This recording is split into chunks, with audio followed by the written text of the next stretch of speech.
Angel broking లో demat account open చేసి trade చేసి 10 షేర్లు బోనస్ గా పొందండి. జస్ట్ సైన్ అప్ అయితే చాలు. మీ ఫోన్ నంబర్ ఎంటర్ చేసి ఓటీపీ ఎంటర్ చేయండి. ఆ తర్వాత పాన్ కార్డ్, ఆధార్ కార్డ్, అలాగే బ్యాంక్ స్టేట్మెంట్ కూడా అప్లోడ్ చేయండి. ఆ తర్వాత ఓ సెల్ఫీ, ఓ ఈ-సైన్ చేస్తే చాలు. మీ అకౌంట్ 24 గంటల్లో యాక్టివేట్ అయ్యాక మా నంబర్ కి యాక్టివేట్ అని వాట్సాప్ చేయాలి. ఆ తర్వాత మీ డీమ్యాట్ అకౌంట్ లో మేము చెప్పిన 10 బ్యాంకింగ్ షేర్స్ బై చేసి స్క్రీన్ షాట్ పెడితే చాలు. ఆ అమౌంట్ మీకు యూపీఐ ద్వారా పంపిస్తాము. అంటే మీకు 10 షేర్లు బోనస్ గా వచ్చినట్టే. ఆ తర్వాత మీరు ఆ షేర్స్ ని సెల్ చేసుకుంటారో ఇన్వెస్ట్ చేసుకుంటారో మీ ఇష్టం. డిస్క్రిప్షన్ లో ఉన్న లింక్ ద్వారా మాత్రమే మీకు ఈ బోనస్ షేర్లు వస్తాయన్నది మాత్రం గుర్తుపెట్టుకోండి.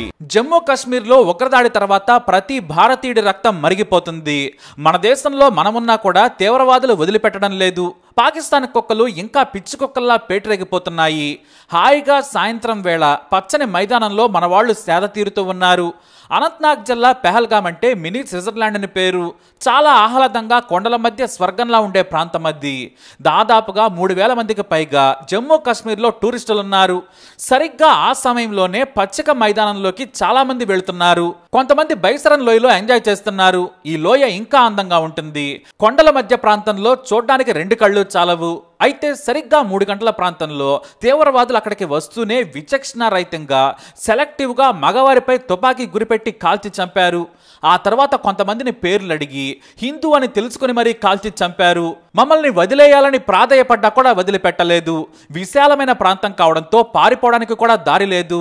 5 ఉగ్రవాదులు మగవాళ్లనే కాల్చి చంపారు. ఆ తర్వాత ఒక్కొక్కరిని నిలబెట్టి చంపటం మొదలుపెట్టారు. ఆ వ్యక్తి పేరు చెప్పగానే హిందూ అని భావించి తలకు దగ్గరగా AK-47 పెట్టి కాల్చి చంపేశారు. కర్ణాటకకు చెందిన రియల్ ఎస్టేట్ వ్యాపారి మంజునాథరావు తన భార్య పల్లవి 8 ఏళ్ల కొడుకుతో కలిసి వెళ్లారు. కానీ భార్య కొడుకు ముందే మంజునాథరావుని తుపాకీతో చంపడంతో వారిద్దరూ వణికిపోయారు. అయితే దూరంగా కాల్పులు జరుపుతూ ఉండడంతో తీవ్రవాదులు వచ్చారు, పారిపోండని కొంతమంది గట్టిగా కేకలు వేయడంతో దూరంగా ఉన్న వాళ్ళు కింద పడుతూ లేస్తూ పారిపోయారు. ఈ ఘటనలో కొంతమంది గాయపడ్డారు. హైదరాబాద్కు చెందిన సబ్సిడరీ ఇంటెలిజెన్స్ బ్యూరో కార్యాలయంలో సెక్షన్ ఆఫీసర్గా పనిచేస్తున్న మనీష్ రంజన్ కుటుంబ సభ్యులతో కలిసి కాశ్మీర్ పర్యటనకు వెళ్లారు. భార్య 2 పిల్లలు ముందే ఆయన ఐడి కార్డును తేమని బెదిరించి కాల్చి చంపారు. మనీష్ ది బీహార్. ఉద్యోగ రీత్యా ఆయన హైదరాబాద్లో ఉంటున్నారు. ఇక కొత్తగా పెళ్లిన జంట హనీమూన్ కోసం కాశ్మీర్ వెళ్ళింది. కానీ భార్యను వదిలేసిన ఆ నీచులు భర్తను కాల్చి చంపేశారు. ఇలా 1-2 ఏ ఒక్కరి కథ విన్నా సరే అత్యంత దయనీయంగా ఉంది. ఈ ఘటనలో మొత్తం 28 మంది చనిపోయారు. అయితే పెహల్గాంలో గుర్రం నడుపుతూ జీవనం గడుపుతున్నాడు సయ్యద్ హుస్సేన్ షా. ఎందుకంటే బైసరన్ వెళ్లాలంటే నడిచి వెళ్ళాలి, లేదంటే గుర్రం మీద వెళ్ళాలి. ఇక్కడకు రవాణా సౌకర్యం లేదు. పర్యాటకులు ఇక్కడ క్యాంపులు ఏర్పాటు చేసుకుని ఎంజాయ్ చేస్తుంటారు. వయసు పైబడిన వారు లేదా పిల్లలు ఇతరులు గుర్రం మీద స్వారీ చేస్తూ వెళతారు. అందుకు హుస్సేన్ కొంత డబ్బు తీసుకుంటాడు. ఇక తీవ్రవాదులు హిందువులను కాల్చి చంపుతుంటే హుస్సేన్ అడ్డుకున్నాడు. మీరెందుకు అమాయకులను చంపుతున్నారు? ఇది పద్ధతి కాదు. మీరు ఇక్కడి నుంచి వెళ్ళిపోవాలని తుపాకీ గుంజుకునే ప్రయత్నం చేశాడు హుస్సేన్. కానీ వాళ్ళు వినలేదు. దీంతో హుస్సేన్ తుపాకీ లాక్కునేందుకు వారితో పోరాటం చేశాడు. నలుగురు కలిసి ఆయన నెట్టేసినా కూడా వెనక్కి తగ్గలేదు. పర్యాటకులను వెళ్ళిపోమని చెప్పి తాను పోరాడాడు. కానీ ఆ తీవ్రవాద కుక్కలు హుస్సేన్ను కూడా పాశవికంగా కాల్చి చంపాయి. తుపాకీతో చంపి అక్కడి నుంచి వెళ్లిపోయారు. పర్యాటకులను కార్ పార్కింగ్ నుంచి రోజు గుర్రం మీద తీసుకెళ్లేవాడు హుస్సేన్. కానీ అతను తనకు జీవనోపాధినిచ్చే పర్యాటకులను కాపాడాలనుకున్నాడు. కానీ ప్రాణాలు వదిలేశాడు. అయితే బైసరన్లో ఉగ్రదాడి జరిగిందని తెలియగానే అతని తల్లి ఫోన్ చేసింది. భార్య కాల్ చేసినా కూడా ఫోన్ స్విచ్ ఆఫ్ అని వచ్చింది. అయితే పోలీసులను సంప్రదించగా మొదట హుస్సేన్ గాయపడ్డాడని చెప్పారు. కానీ ప్రత్యక్ష సాక్షులు చెప్పిన తర్వాత హుస్సేన్ చనిపోయాడని తెలిసింది. ఆ తర్వాత పోలీసులు కూడా మీ కొడుకు పర్యాటకులను కాపాడే ప్రయత్నంలో తీవ్రవాదులతో పోరాడి చనిపోయాడని చెప్పారు. దీంతో అతని మీదే ఆధారపడ్డ తల్లిదండ్రులు, భార్య, పిల్లలు కన్నీటి పర్యంతమయ్యారు. అయితే బైసరన్ పక్క సెక్టార్లో గస్తీలో ఉన్న మన సైనికులు తుపాకీ చప్పుళ్లు విని వెంటనే వాహనాలు అక్కడికి చేరుకున్నారు. కానీ అక్కడ పరిస్థితి భీకరంగా ఉంది. ఇక టూరిస్టులు అయితే మన సైనికులను చూసినా కూడా వణికిపోతూ ఉన్నారు. మేము భారత సైనికులమని చెప్పినా కూడా పర్యాటకులు షాక్లో వారి మాటలు పట్టించుకోవడం లేదు. ఎందుకంటే తీవ్రవాదులు కూడా మన సైనికులు లాంటి దుస్తుల్లోనే వచ్చి చంపేశారు. దీంతో మన సైనికులు వచ్చిన ఆ డ్రెస్లోనే రావడంతో వారిని చూసి గజగజ వణికిపోయారు. ఇక కొన్నాళ్లకు తేరుకొని వీరు మన సైనికులని అర్థం చేసుకున్నారు. ఆ తర్వాత మా వాళ్లను కాపాడమని ప్రాధేయపట్టం మొదలు పెట్టారు. అయితే సైనికులు వచ్చే సమయానికే కొంతమంది స్థానికులు గాయాల పాలైన వారిని తరలిస్తున్నారు.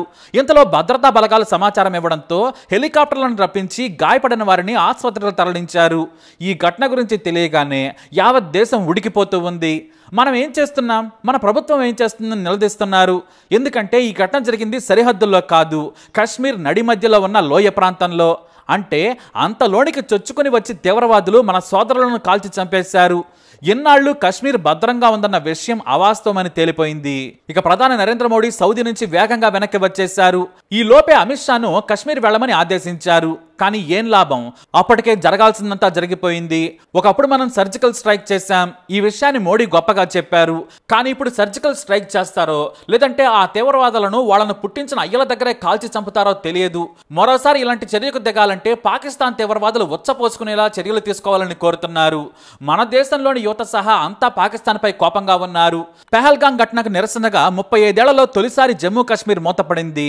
ప్రజలంతా జమ్మూ కాశ్మీర్ షట్ డౌన్ లో పాల్గొనాలంటూ మసీదుల్లోని లౌడ్ స్పీకర్లో ప్రకటిస్తూ ఉండగా ప్రజలు స్వచ్ఛందంగా రోడ్లపైకి వచ్చి నిరసనల్లో పాల్గొంటున్నారు.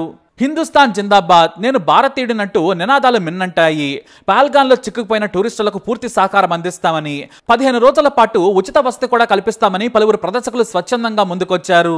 ఉగ్రదాడులకు ప్రతిగా ఆర్మీ తీసుకునే చర్యలకు తామంతా అండగా ఉంటామన్నారు. అయితే ఇంత జరుగుతున్నా తామే పర్యాటకులను చంపామని ది రెసిస్టెంట్ ఫోర్స్ ప్రకటించుకుంది. ఇది పాక్ సైన్యానికి అనుబంధంగా పనిచేస్తుందని ఇంటెలిజెన్స్ వర్గాలు తెలిపాయి. ఆర్టికల్ 370 రద్దు తర్వాత ఇది ఏర్పడింది. దీనికి ఆ ఉగ్రవాద సంస్థ కమాండర్ సైఫుల్లా కుసూరి అలియాస్ ఖలీద్ దీనికి వ్యూహకర్తగా భావిస్తున్నారు. ఇదో పిరికిపంద ఉగ్రవాద సంస్థ. వీళ్లు సైనికులకు ఎదురెట్టి పోరాడరు, దొంగతనంగా వచ్చి అమాయకులను చంపేసి పందుల్లా పారిపోతారు. అయితే ఈ దాడికి 2 వారాల క్రితం పాక్ ఆర్మీ చీఫ్ అసీం మునీర్ అనే పిచ్చి కుక్క చేసిన ప్రసంగం కారణమని ఇంటెలిజెన్స్ వర్గాలు భావిస్తున్నాయి. మనం వేరు, భారత వేరు, కశ్మీర్ మన గొంతులో రక్తనాళం లాంటిదని పిచ్చివాగుడు వాగాడు. తన పదవి కాపాడుకునేందుకు ఆర్మీని అడ్డుపెట్టుకుని దోచుకునేందుకు ఇలా సామాన్యులను రెచ్చగొట్టడం సైనికాధికారులకు, నాయకులకు అక్కడ అలవాటే. అతనే ఈ దాడికి పరోక్షంగా ఉసుగొలిపడని భావిస్తున్నారు. పైగా అమెరికా ఉపాధ్యక్షుడు జేడీ వ్యాన్స్ భారత్కు వచ్చిన సమయంలోనే దాడి చేయడం కూడా చాలా పక్కాగా ప్లాన్ చేసి అమాయకులను చంపారు తీవ్రవాదులు. మరైతే ఇంటెలిజెన్స్ ఏం చేస్తోంది? నిద్రపోతుందా? తీవ్రవాదులు మన దేశంలోకి వచ్చి పౌరులను చంపుతుంటే అధికారులు ఏం చేస్తున్నారు? కేంద్ర ఇంటెలిజెన్స్ నుంచి జమ్మూ కాశ్మీర్లో వివిధ దళాలకు కూడా ప్రత్యేకమైన ఇంటెలిజెన్స్ వ్యవస్థలున్నాయి. మరి వారంతా ఏం చేస్తున్నారు? ఇది ఇంటెలిజెన్స్ ఫెయిల్యూరా, లేదంటే నిఘా వర్గాలు సమాచారం ఇచ్చినా అడ్డుకోలేకపోయిన సైన్యానిదా తప్పని భారతీయులు ప్రభుత్వాన్ని నిలదీస్తున్నారు. ఎందుకంటే తమ మీద చిన్న దాడి చేస్తే ఇజ్రాయెల్ మొత్తం పాలస్తీనాను శవాల కుప్పగా మార్చింది. గాజా మరో 25 ఏళ్లైనా మనుషులు బ్రతకడానికి పనికిరాని ప్రాంతంగా మారిపోయింది. మరి మనం ఏం చేస్తున్నాం? ఎన్నిసార్లు దాడులు చేసినా సరే ఇలానే ఉండాలా? ఎప్పుడు కూడా మన భూభాగంలోకి రాకుండా సరిహద్దు దగ్గర కాపలా కాచుకుంటూ బతకాలా?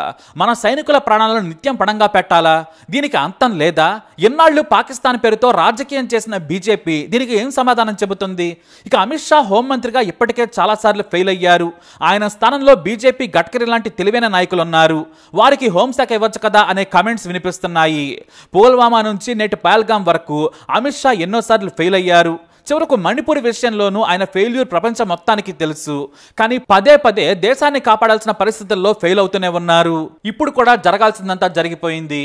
ఇక ఇదిలా ఉంటే జమ్మూ కాశ్మీర్లో 56 మంది విదేశీ ఉగ్రవాదులు ఉన్నారని భద్రతా సంస్థలు వెల్లడించాయి. వారిలో అత్యధికంగా లష్కరే తోయిబా ముఠా సభ్యులున్నారని చెప్పారు. భద్రతా దళాలు నిర్వహిస్తున్న రికార్డుల ఆధారంగా ఈ విషయం వెల్లడవుతోంది. వారిలో 18 మంది జైషే మహమ్మద్, 35 మంది లష్కరే ముఠాలకు చెందిన వారు, ఇక 17 మంది స్థానిక ఉగ్రవాదులు ఉన్నారు. అంటే కాశ్మీర్లో ఇంకా ముప్పు పొంచుందన్నమాట. ద రెసిస్టెంట్ ఫ్రంట్ ఈ దాడికి తెగబడింది. మన సైనికుల దుస్తుల్లో వచ్చిన ఉగ్రమొక్కలు ఈ ఘాతుకానికి పాల్పడ్డాయి. ఇక ప్రస్తుతానికైతే ఉగ్రదాడిలో పాల్గొన్న 3 టెర్రరిస్టుల ఊహా చిత్రాలను దర్యాప్తు బృందాలు విడుదల చేశాయి. వీరి పేర్లు ఆసిఫ్ ఫౌజీ, సులేమాన్ షా, అబూ తలాగా గుర్తించారు. ఇక ప్రస్తుతం అందరి చూపు మోడీ వైపే. మోడీ ఏం చేస్తారు అనే దానిపైన ఆధారపడి ఉంది. ప్రస్తుతానికైతే మృతుల కుటుంబాలకు 10 లక్షల చొప్పున పరిహారం అందించారు. గాయపడ్డ వారికి 2 లక్షలు. ఇక ఈ క్రమంలో జమ్మూ కాశ్మీర్లోని పత్రికలన్నీ కూడా వినూత్న నిరసన తెలియజేశాయి. ప్రముఖ పత్రికలు సమిష్టిగా స్పందించాయి. ఇవన్నీ కూడా ఫ్రంట్ పేజ్ ను ప్రచురించలేదు. అందుకు బదులుగా నలుపు రంగును ఎంచుకున్నాయి. ఫ్రంట్ పేజ్ బ్యాక్గ్రౌండ్ నలుపు రంగులో ఉండగా హెడ్లైన్ ఎడిటోరియల్స్ అన్ని కూడా తెలుపు, ఎరుపు రంగుల్లో ముద్రించారు. ఈ ఘటనకు నిరసనగా పిలుపునిచ్చి బంద్కు అన్ని వర్గాలు మద్దతు పలికాయి. కాశ్మీర్ లోయలో 35 ఏళ్లలో తొలిసారి ఈ స్థాయి మద్దతు లభించింది. అంటే ఇప్పుడు మోడీ నిర్ణయం తీసుకోవటమే ఆలస్యం. మరి ఏం చేస్తారో చూద్దాం. ఈ ఘటనపై మీరేమంటారు? మీ అభిప్రాయాన్ని కమెంట్ ద్వారా తెలియజేయండి. ఈ వీడియో అప్డేట్స్ కోసం మై ఛానల్ ఫాలో అవ్వండి. అలాగే తప్పకుండా సబ్స్క్రైబ్ చేసుకోండి.